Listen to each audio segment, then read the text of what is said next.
तो सीधा बेसिक से स्टार्ट करते हैं। समर आर्क एक ऐसा चैलेंज है जो कि 3 महीनों तक चलता है। इन 3 महीनों में तुम सेल्फ इम्प्रूवमेंट करते हो, चाहे वो एकेडमिक पर्पस हो या फिर सेल्फ डिफेंस ही क्यों ना। अब समर चैलेंज अप्रैल से लेकर जून तक चलता है और कभी कभी ये जुलाई तक भी चला जाता है, मगर एस्टिमेट के लिए हम इसको मई से लेकर जुलाई तक चलाएंगे। ये 3 महीने तुम्हारे लिए वैल्यूएबल हो सकते हैं अगर तुम इन 3 महीनों में प्रैक्टिस करो। अब ये प्रैक्टिस कोई सी भी हो सकती है, चाहे वो एकेडमिक पर्पस हो या फिर बॉडी बिल्डिंग हो। तो अब सबसे पहले उठने से ही शुरुआत करते हैं। तुम्हें 9 बजे से पहले पहले तो उठ ही जाना है। अब मैं थोड़ा वर्कआउट के बारे में बता देता हूँ। सबसे पहला वर्कआउट जो तुम्हें करना है वो है स्ट्रेचिंग। जो स्ट्रेचिंग है वो बहुत ज्यादा इंपॉर्टेंट है। अगर तुम इसको स्किप करोगे तो फिर तुम्हें मेजर इंजरीज का सामना करना पड़ेगा। अब स्ट्रेचिंग्स में तुम आर्म सर्कल्स और कोबरा स्ट्रेचिंग भी कर सकते हो। कोबरा स्ट्रेचिंग तुम्हारी स्पाइन को खोलने का काम करती है, जिससे एक बेनिफिट ये भी हो सकता है कि तुम्हारी हाइट जो है वो बढ़ सकती है। अब यहाँ से हम सारा बेसिक ही लेके चलते हैं। तुम्हें हर वर्कआउट के 3 सेट तो लगाने ही है। स्टार्ट करेंगे हम पुशअप से।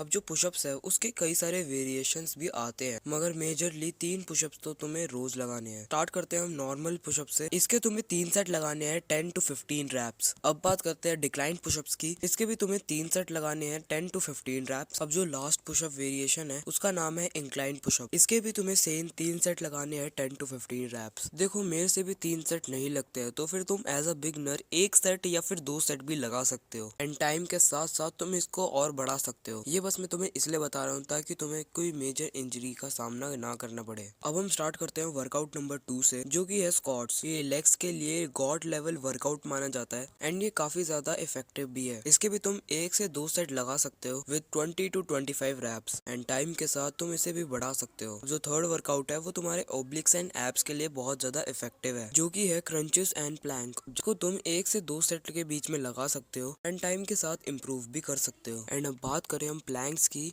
तो फिर एज अ बिगनर तुम 30 सेकंड का प्लैंक ही लगा सकते हो। अब तुम वॉल सेट भी लगा सकते हो विद 40 सेकंड होल्ड। अब बात करते हैं हम एक मेजर प्रॉब्लम की, जो कि समर्स में काफी ज्यादा विजिबल है, और वो है फोर आर्म्स। फोर आर्म्स के लिए एक बेस्ट वर्कआउट है जो कि है डेड हैंग। डेड हैंग को तुम जितना इम्प्रूव करोगे तुम्हारे फोर आर्म्स और ज्यादा बेटर होते जाएंगे। और अब इसी के साथ तुम फिगर पुशअप्स भी कर सकते हो। साथ में मेरी बेस्ट एडवाइस तो यही रहेगी, तुम एक हैंड ग्रिपर ले ही लो, क्योंकि ये काफी ज्यादा इफेक्टिव भी रहता है, साथ ही साथ एक बेस्ट इन्वेस्टमेंट भी रहता है। ये तो तुम्हारा पूरा का पूरा वर्कआउट स्प्लिट। अब बात करते हैं हम डाइट की, तो फिर तुम्हें होम मेड ही खाना खाना है और बाहर का तो जंक फूड तुम्हें अवॉइड ही करना है। अब इन 3 महीनों के बाद मैं ये नहीं कह रहा कि तुम 99% लोगों से अलग दिखने लग जाओगे। ये तुम्हारे हार्ड वर्क पर ही डिपेंड करता है। और अगर यहाँ तक वीडियो देख रहे हो तो फिर कॉन्ग्रेचुलेशन, आधे से ज्यादा लोगों ने तो यहीं तक वीडियो देख भी नहीं होगी। लास्ट में मैं ये चीज कहना चाहता हूँ कि सब्सक्राइब कर लो, कहीं मैं खो ना जाऊँ।